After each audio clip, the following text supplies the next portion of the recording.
This is the School Leadership Show, the only podcast dedicated to helping practicing and aspiring school leaders improve their craft. The School Leadership Show brings together thought leaders from inside and outside of education to deliver you the insights and tools you need to succeed in school leadership. And by the way, we're looking for sponsors for the show. If you or someone you know might be interested in reaching over 50,000 listeners, email me at mike@schoolleadershipshow.com.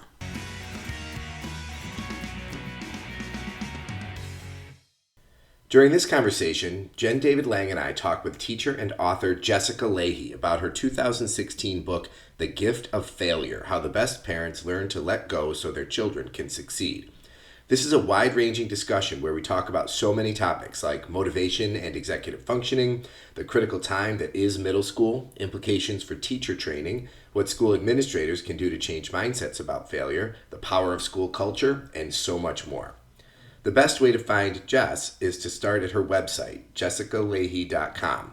You can reach Jenn at her website for the main idea, themainidea.net. I'm a happy subscriber of The Main Idea and a big fan of Jenn's work. She's offered to send listeners of this episode a free summary of The Gift of Failure if you send her an email. Her email address is in the show notes for this episode. It's definitely worth the time. Enjoy this interview with Jess Lahey and Jenn David Lang.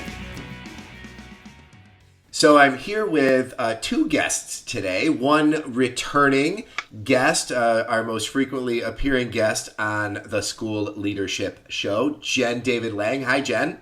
Hey, Mike. How are you? Spectacular. And we'll have Jenn remind everybody a little bit about herself in a second while we bring in our other guest, a recommendation from Jenn, Jessica Lahey, the author of The Gift of Failure: How the Best Parents Learn to Let Go so Their Children Can Succeed. Oh, I have Jenn to thank for this. I see how this works. Thank you, Jenn. Well, anytime. It's either, at this point, it's either thanks or blame. We'll see how it goes. Okay, gotcha. So, Jenn, tell folks a little bit about yourself. Sure. I run a service called The Main Idea because school leaders are often very busy and don't have time to do their own professional reading. So I scour lots of books, choose the ones I think principals could make the most use out of, and I send summaries of these books to principals along with ideas for how to implement the ideas in the books in their schools and run PD. That is such a cool thing, I have to say. Such a cool thing. It really Thank is. you. I was giving a workshop to some folks in Westchester County, New York, and it was about productivity, and I was telling them about The Main Idea, and there were a couple people in the room who were subscribers, and I didn't even have to say anything else. They're just, oh my God, why don't you get this? You have to get this. So you're out there, Jenn. All right. Thank you. Thanks, everyone. And Jess, so tell us a little bit about your background. So I have been a teacher for about 20 years, a little more than 20 years actually now. And I have taught every grade from 6 to 12.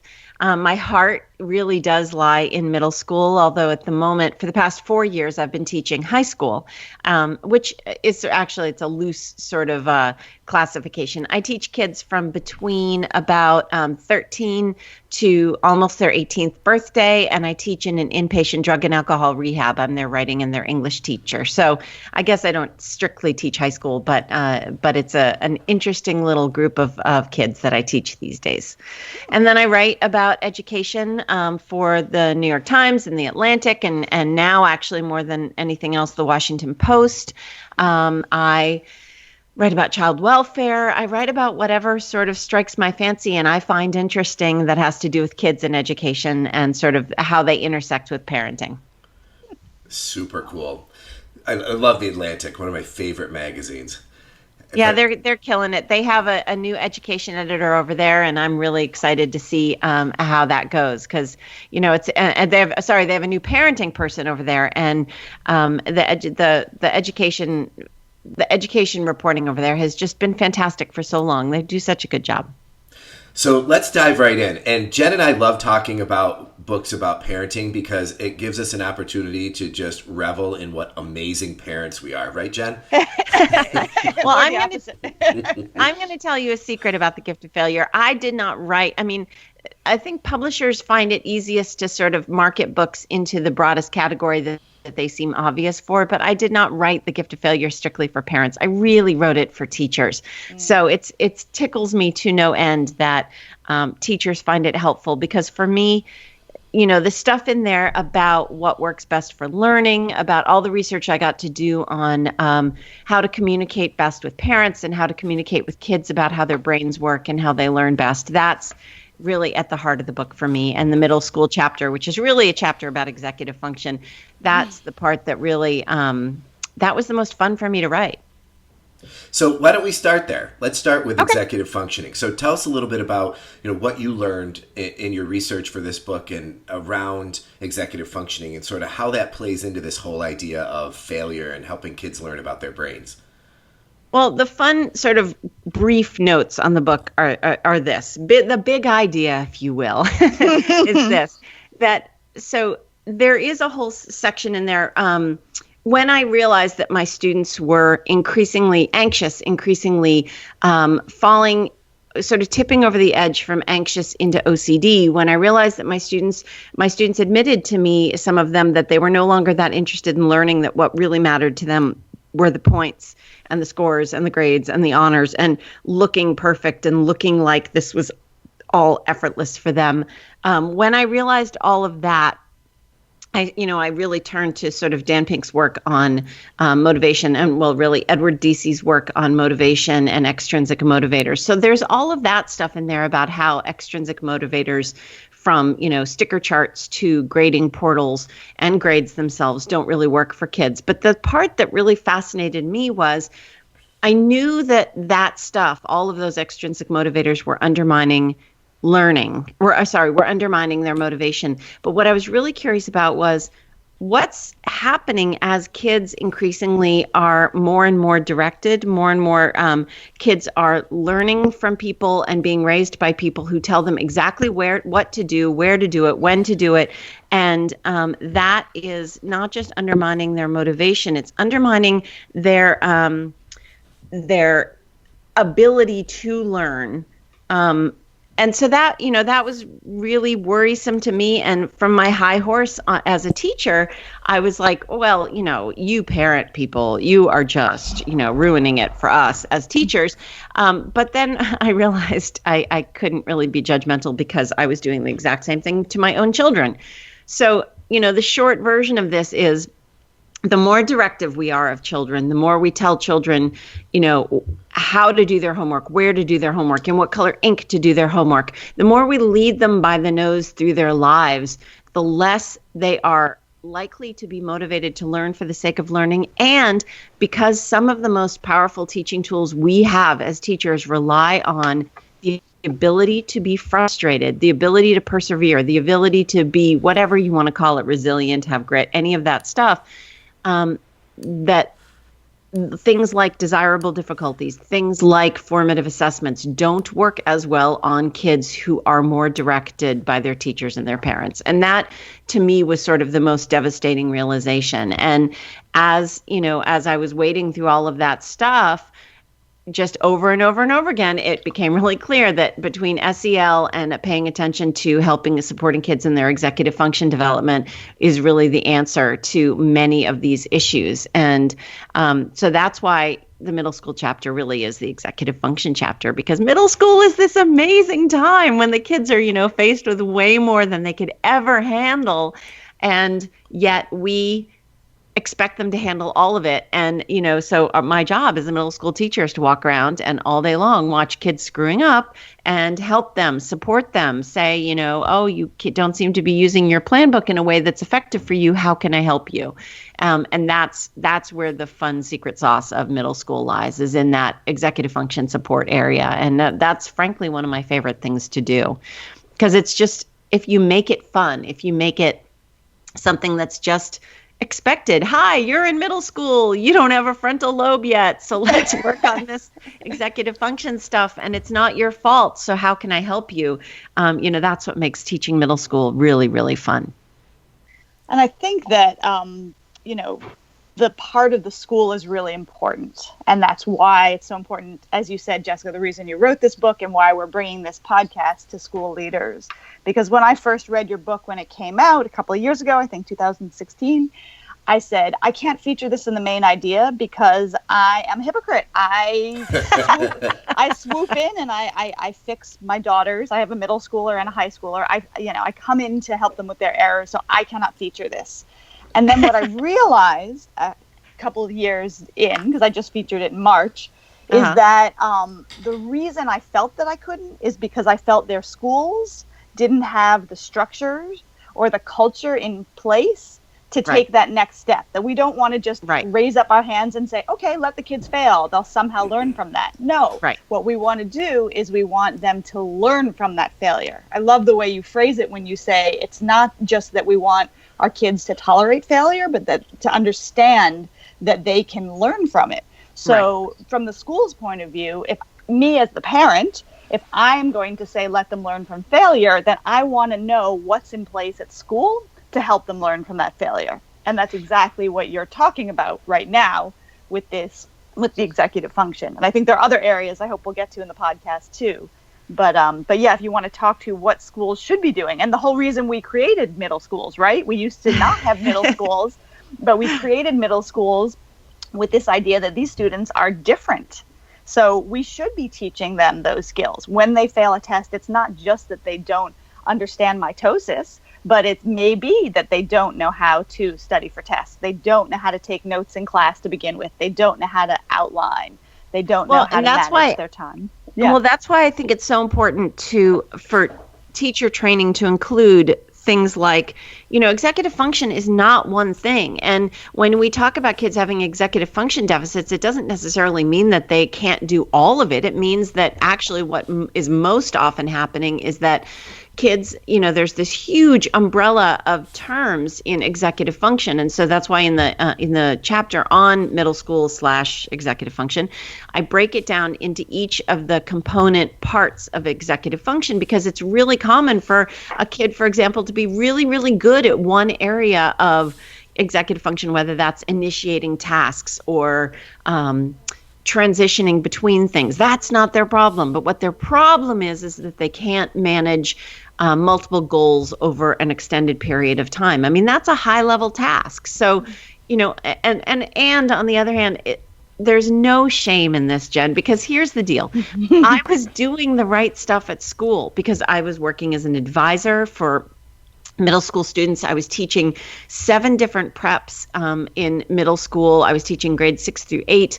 I got middle school students. I was doing all the right things there, but I had this weird Berlin Wall in my head about home versus school. So all these things I was doing that were so effective at school, I was not doing them at home with my own students. So I was a total hypocrite too. I mean, I'm talking about, for example, the chapter on grades really isn't even a chapter on grades. It's a chapter about sharing talking to your kids about their goals. And I do that on a weekly basis with my advisees at school. And, we even have a place in the plan book to talk about their short-term achievable goals and how they're going to prioritize those goals and work towards larger, blah, blah, blah.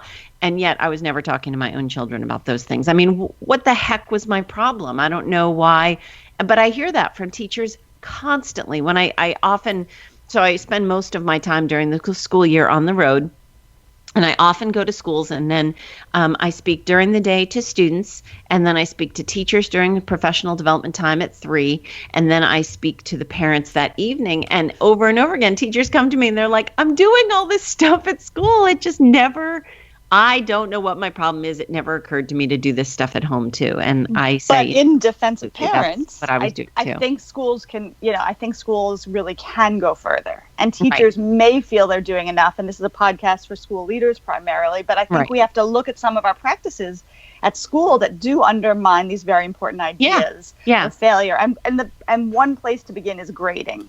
And I think still a lot of school leaders don't realize the practices at their schools that absolutely kill intrinsic motivation and kill learning. And if we want to teach kids that they can and should learn from failure, then schools need to stop penalizing failure all the time.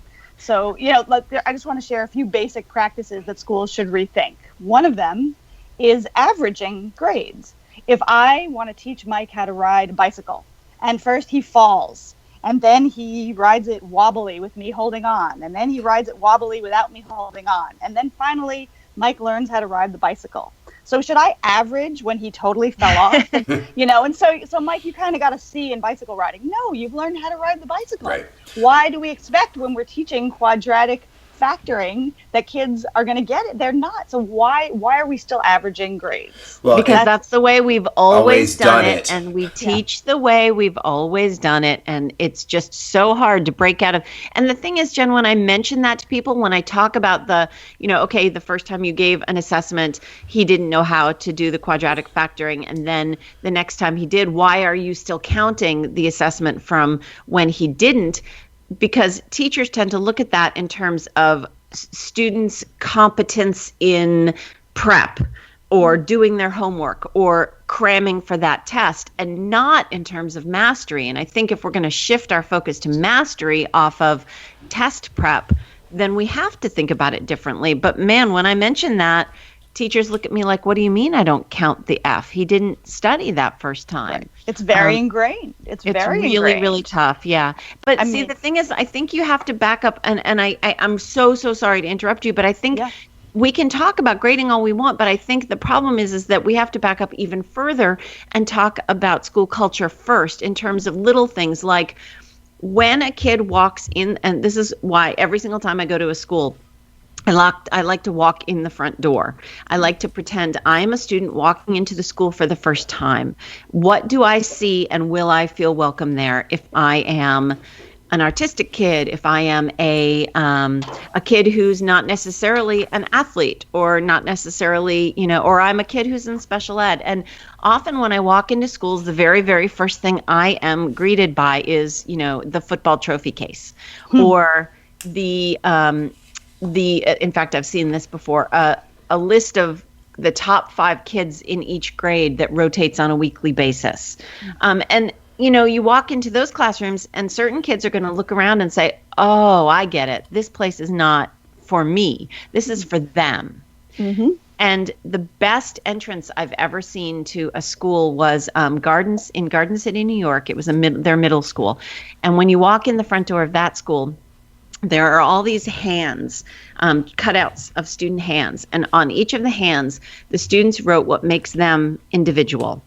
And then they put all of those hands together in a big, long mural. And there's a big sign underneath, a big thing underneath it that says, this is what makes us a community. Mm-hmm. So the minute you walk into that school, you know that individuality is not just tolerated, but is welcomed there. And that's what makes you a community. And too often we're asking students to change their grading practices without putting some of the onus on administrators and on superintendents to say, look, no, these teachers can't change their grading in a vacuum. If you're still, idolizing the top 5 kids in each class, and you're putting that on a rotating list each week, and thereby really creating a system where the kids are really freaking out and anxious and feeling left out, then I don't know how I'm supposed to help you by just talking about the importance of formative assessments over cumulative assessments, that kind of thing. But I totally agree with you on the grades. I just think it's really difficult for teachers to change that in a vacuum. No, I agree. I going back to the beginning, I think that part of why your book is so important is because it sends the message that we need to have both structural changes and cultural changes. I think they have to go hand in hand. And the cultural changes come from the whole school. They also come, even if you're just a teacher in your own classroom, you can begin to change your language and normalize failure, right? I'm glad you made that mistake. This is a very common mistake. Our whole class can learn from it. That's part of changing the culture at the classroom level as well as the whole school level. There's one school in London, they've instituted a failure week where they have assemblies and workshops in which failure is celebrated, and they have parents and professionals speak about the failure in their lives and what they learned from it. And that I think that we do need to think of what are all the ways we can begin to change our our culture in our schools. Well, and I think one of my favorite things that I've seen along those lines was a first grade class in California where the team teachers in that class, when they were doing their lesson prep, their work prep every week, they would plan their own mistakes that they would make in front of the kids in a very sort of obvious way, so that and then give the kids the opportunity to call them on it. And if the kids missed it for some reason, the other teacher would call that teacher on it. And then as a group, they would talk about how to do better, how to either remediate the problem that was created by the mistake, or how to research it and find out how to do better. All of this stuff. And that was valued over and over and over again because the teachers were actually doing that in front of the kids. So the kids could see the teachers really have a positive, adaptive response to their own mistakes. Well, and I think we're probably, it feels like we're at a place as a system, education, in the big sense, with a lot of different things converging. So you think about social emotional learning, you think about mindfulness, self-awareness, even the concept of equity, and how all those things sort of come together and set up the idea that failure is okay. Like to be mindful of the fact that you are going to make mistakes, and then have the self-awareness to realize when you do that it is an opportunity.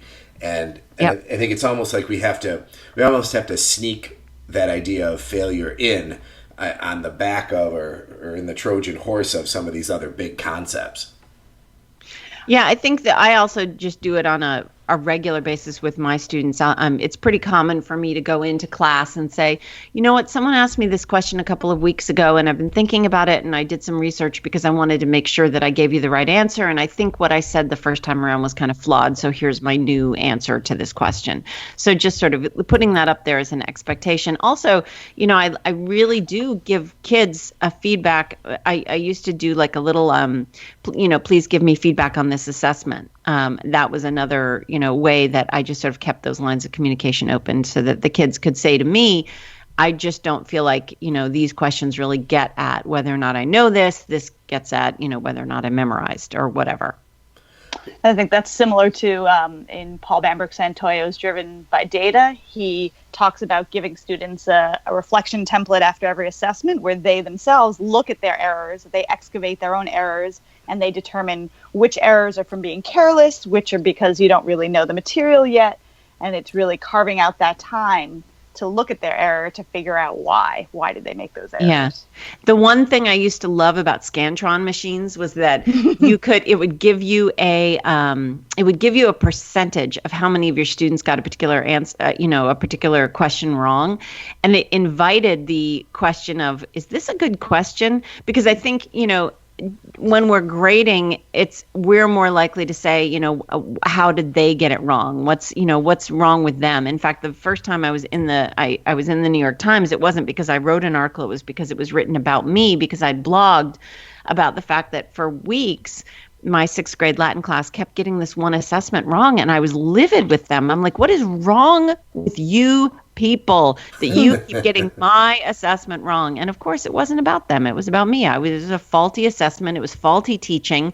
That question has to be one of the ones that we're able to bring up. And it's why formative assessment is so powerful, because it's not just formative for the kids, it's formative for us. So let's shift a little bit and talk about high school. So talked a little bit about middle school, and I think my wife would argue that my prefrontal cortex is not quite developed either, but we'll move past that. Let's go into high school. So what are the implications for failure in high school? It depends on who, honestly, and I hate to say this, it really depends on who you're talking about. Okay, because, I teach in a high school where kids are at high risk for not B minuses, but for catastrophic failure, like dropping out of school, not coming back, not getting their degree. When I go to schools that are high octane, high performance, people pay so much money to live in this school district, and by God, they're going to get into the Ivy League. When I talk to parents about gift of failure stuff, and they'll often say to me, well, this is all nice and lovely, but what about when students are really failing, and I'll look them in the eye and I'll say, honestly, I hate that I need to ask you this question, but I do. Are we talking about failing out of school, or are we talking about a B minus? And so often they will admit that what they're talking about is a B minus. So I think from the very beginning, we have to really talk about our terms. And we have to talk about culture, and we have to talk about race, because, there is a different, there's sort of a different threshold for some kids. Some kids can screw up once and it can be catastrophic for them. And other kids can get chance after chance after chance after chance. And so I don't think it can be a blanket statement about, Billy over here in, a white, rich kid, Billy over here, he tends to be able to screw up multiple times and it tends to be okay. Whereas, a student of mine, screws up once and cheats on a test or does some mistake that could be highly teachable, but forget it, the chances are over for that kid. But from my perspective, again, the title of my book is Gift of Failure. I don't want kids to fail. I want kids to understand that there has to be some expectation that in high school, as well as in middle school, that this is something that you're going to do. But increasingly what I'm hearing from parents is, no, there is no room for failure at all in high school because the stakes are too high. I mean, honestly, that's what parents say that to my face. So forget it. There is no room. There is no room for any B minus because the stakes are too high. So then how do we get people past that? What can schools do to help folks move past that thinking? What's really funny, very often when superintendents say to me, okay, I'm in with this whole changing school culture thing. What's the fastest way?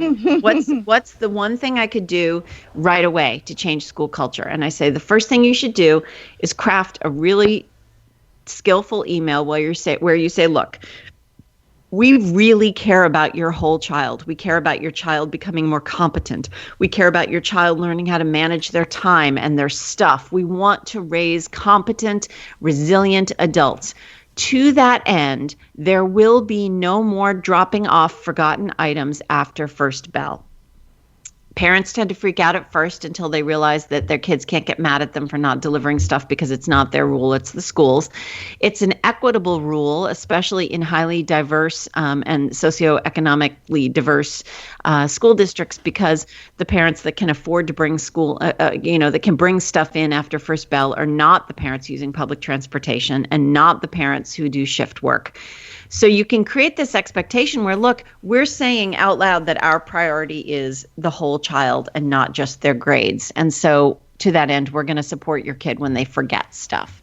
But there are lots of other ways to do that, which is, prioritizing the process of learning over the product of grades, prioritizing the long view as opposed to the emergency that's happening right now, right in front of us.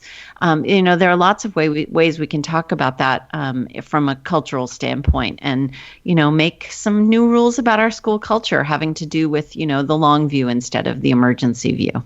And I think there's two other things that high schools can do. One of them, as Jessica points out, is that when parents get so concerned that at the tiniest failure means the child won't go to the school of her dreams, they start to blame the teachers, and then teachers don't feel comfortable reaching out to parents. One of the most important things in high school is developing those parent-teacher or parent-school relationships and seeing that it's a partnership to come together. And it's often by high school that parents are the least involved with school. But I think to open up some more opportunities to develop those relationships and work together, that's certainly one thing schools can focus on. And college counseling could also start talking about more than 100 schools. They could start talking about the 2,800 accredited colleges and universities in this country. That would be lovely. That's a huge bonus too. And the other thing is that I've read research that says it's about in 10th grade where kids start to have an inkling of what they might want to do professionally for their future. And Jessica points this out as well, high school is a wonderful time to help with intrinsic motivation. So maybe you care a little bit less about that physics class or you're having trouble with school, but it's a great time to connect kids with internships, after school opportunities, summer opportunities to re-engage them, because they can be independent and go take advantage of these things that they really do want to do. And that intrinsic motivation can flow over into school and the college application process once they have a better idea of where they're heading.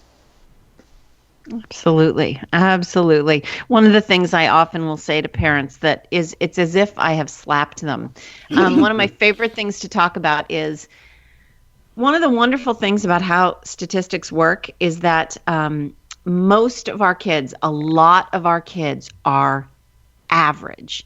And the really wonderful thing about that, and I usually use the term perfectly average, because I think we have become so afraid of the idea that our kids are average. But here's the wonderful thing about having average kids. Here's the magic of having average kids. If we have average children, and if we can admit to ourselves that maybe the Ivy League is not going to happen, maybe that sticker we want on the back of our car is not going to happen. So you know what? The minute we let go of that, the minute we're able to say, that's not going to happen. And you know what? Now is the time to realize that if that's not going to happen, what's the right fit for my kid? What would be the best place for my kid to go based on their hopes and their dreams and their goals, as opposed to my need to recreate my own childhood and go to that school that I couldn't get into because I didn't study hard enough. There's this incredible moment where you can say, you know what, I don't think that that's in the cards for my kid, and that has to be okay, because not every kid is going to go to a top 50 ranked in U.S. News and World Report university. And I really wish that it could be okay for kids to think about that. And then also, I think it's really important for us to start thinking about avenues for success that aren't related to medicine, law, and engineering. And honestly, when I jokingly sometimes will ask kids to raise their hand if they can think of a profession outside medicine, law, and engineering that are okay for them to go into, that their parents feel are acceptable, and a shockingly small number of hands go up, because we've got these blinders on in terms of what equals success. And what we're making a lot of kids feel, especially kids who are more interested in doing something with their hands, something that's more related to a trade, something that's more related to a creative endeavor, is we're making those kids feel like they aren't good enough. And teachers tend to be really good at helping support kids in finding things that they love and making learning relevant for them within the framework of the things that they love. But when we've got blinders on, we just can't do that. So I really, really wish we could take the blinders off. Well, that's a systematic or systemic issue, I guess, in education. If you think about who our teachers are, for the most part, it's upper middle class white women with master's degrees. Right. So yep. It's tough to be able to make a case to a kid. Yeah, go to the vocational school that whether it's at a BOCES or an educational service agency or whatever in your area, and become an electrician. Try to get an electrician to your house for under $200. I mean, come on. Well, I recommend quite often the education writer, actually, it was American Public Media, I think, that just Google the term ready to work and radio documentary.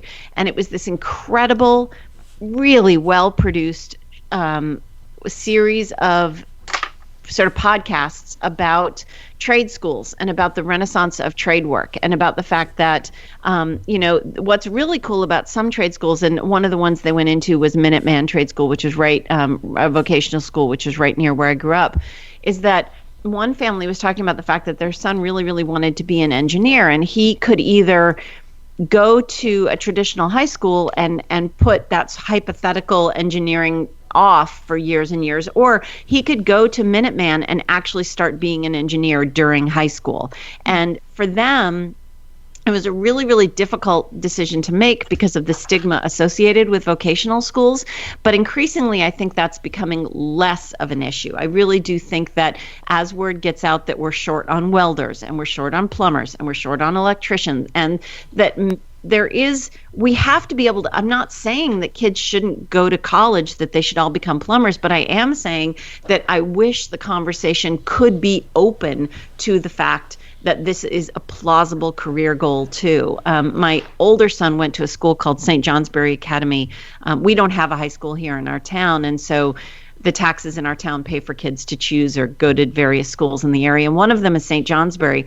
And St. Johnsbury was founded under with the idea that trade and vocational pursuits are as legitimate as academic pursuits. And to that end, they have a really robust and vibrant vocational program that runs alongside the academic program, and kids are encouraged to cross over between the two. And they have welding and they have plumbing. And I even said to my son early on in high school, I said, you want to get paid really well during the summer? Get your welding license. Oh my gosh, you could do incredibly well. I just don't think that conversation happens enough. So Ready to Work by American Public Media or American Radio Works is really just incredibly well done. And I also think there's a lot in between the trade school and the top 50 colleges that we don't fully acknowledge when we think about what we're asking kids to do just in traditional high school setting. I think it was Mel Levine who said that the only place where we ask humans to be perfect in everything from math and science to art and PE is in high school. Yep. And that's crazy. And no other point in your life do you have to be perfect at everything. Right. So I think to tap into their passions, as you said, Jessica, and acknowledge, maybe my child isn't as strong in math, but just has a huge passion for the humanities, and let's find a place for that. There's also this incredible whole gap in our thinking as well about things like, I'm a huge fan of the honors programs at large state universities. I think for kids that want a smaller experience, want a smaller, sort of classroom experience within a larger university, one of the great things they can do is you can find that at large universities if you seek it out. And so to that end, one of the most important things I think we can do for kids is teach them to self-advocate. So if you can self-advocate, if you are a kid and you can self-advocate, you can find a learning environment that works for you within these, places like your state university. And, I wish state universities and public universities would not go down in many states as sort of the ugly stepchild option. And the problem is that I spend a lot of time speaking in California, and in California it's become a real problem there because the state universities in California are so fantastic. They're also so challenging to get into that even in California, getting into a state university has become a really difficult prospect.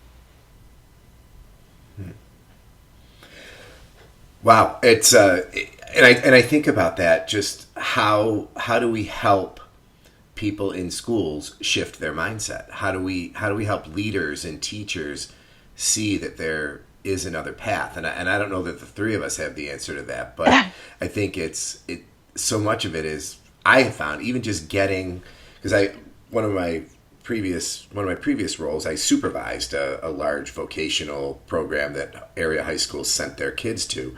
And part of it I found was even just getting school administrators and teachers to come see the kind of work that kids were doing in a vocational setting, that how rigorous it is and how they would struggle to do that kind of work. Yeah.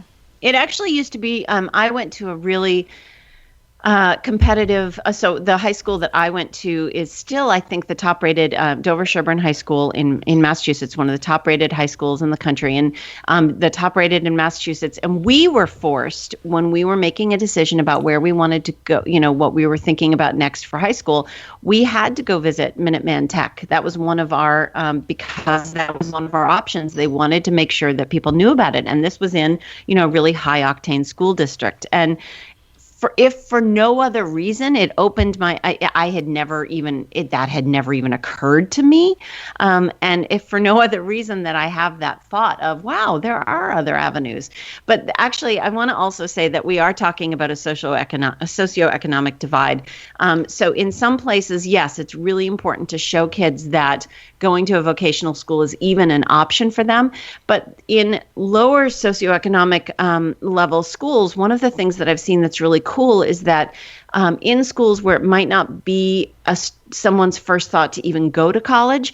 There was a school I went to recently where on each of the classroom doors, the teacher had posted where they went to college and said, come on in and talk to me about this school. So it's like, I went to Pitt, come on in and let's have a conversation about this school. And it was really inviting. And it showed, especially when I walked around the school and I saw the wide range of schools that their teachers had gone to, it was really inspiring because you knew that there was an ambassador for Pitt right there. There was an ambassador for University of Massachusetts right there. And I think that's really powerful to have someone right in front of you. And I can also tell you that my former editor at the New York Times and now my podcasting partner, we do a podcast on writing called #MWriting. She went to Kansas State, or University of Kansas, or Kansas State. She's going to kill me for getting that wrong. And I went to University of Massachusetts, my safety school. And I went there for a variety of reasons, mainly because I fell in love with their comparative literature department. And it was such a fantastic, amazing experience. And I remember at the time people looking at me and saying, wait a second, you're going to UMass? You did really well in high school. Why are you going to? And the stupid thinking behind, the fact that there may be I liked the fact that I had a lot of choice there. I liked the fact that it was less expensive and I could afford to do other things. My parents wouldn't go into debt for me to be able to go to college. I hate the fact that we're limiting ourselves simply because of the stickers on the back of the cars that we would like to have. That just kind of infuriates me. And so I try to be, and I'm an all public school gal, law school and undergraduate school. And, I like to say to parents, especially in really, really competitive districts, hello, I went to my state school and I think I did okay. Because I just wish we could start thinking of those as viable options more often. And I think people really snub their noses and that's just unfortunate. Well, I want to be mindful of our time here, and I appreciate our conversation. And we diverted a little bit from the exact topic of the book, but I still feel like the conversation was fantastic. So, Jess, you mentioned your podcast. If people want to learn more about you, where could they go? You can always go to jessicalahey.com and everything is there, show notes and the where my articles are. You can always Google Jessica Lahey and the New York Times or the Atlantic. And the podcast is #AmWriting with Jess and KJ, and that's at iTunes and all the places you would normally find your podcast. But jessicalahey.com has everything, including if you sign up there, you can get you'll get an auto reply email, and in there are things like a book discussion group for Gift of Failure that schools have been using to talk about it with PD, for PD. And then there's stuff there like a bunch of videos I made to answer the questions I get most frequently. You would love, by the way, the questions I get most frequently, which are everything from, how do I get my kid to focus and work harder? But one of them was, how do I get my kid to shower? I think because people know I love teaching middle school, how do I get my kid to shower tends to come up on more often than you would think. Believe I can only imagine. and Jen, how about when people want to go learn more about you, where should they head? They can go to themainidea.net, and I do encourage principals to consider conducting some book clubs with teachers and particularly with parents around this book. Jessica's got some questions. I've got some discussion questions. If you want to email me, I'm happy to send those to you. I also have a top 10 skills teenagers need before heading off to college, which is useful as I have an 11th grader thinking about these topics myself. And it has all of the other books that I have summarized and featured in the main idea as well. Fantastic. Well, ladies, thank you so much for this conversation. It was wide-ranging and lots of fun. It's always fun to talk to smart people. Thank you so much for having me. It's always fun to talk about this stuff because, I think we tend to talk about school in terms of success and A's and perfection, and I love having conversations about things about school that includes other options. And I think that your book really does present a lot of directions towards solutions, not just talking about the problems. So because it's so solution oriented, it's hopeful. And Thank you. The reins are in our hands as adults, as parents, as educators. I think there's a lot that we can do. So thanks for pointing us in that direction. Thank you. That means a lot to me. I really appreciate that. This episode of the School Leadership Show has been brought to you by, nobody. So if you know someone who would like to sponsor the show and reach over 50,000 school leaders, you need to email me at mike@schoolleadershipshow.com. In any case, thanks for listening to this episode of the School Leadership Show, a podcast for aspiring and practicing school leaders. Send your comments, questions, and show ideas to me, mike@schoolleadershipshow.com. And please consider rating the podcast in iTunes and leaving a comment. And definitely pass the show along to your colleagues.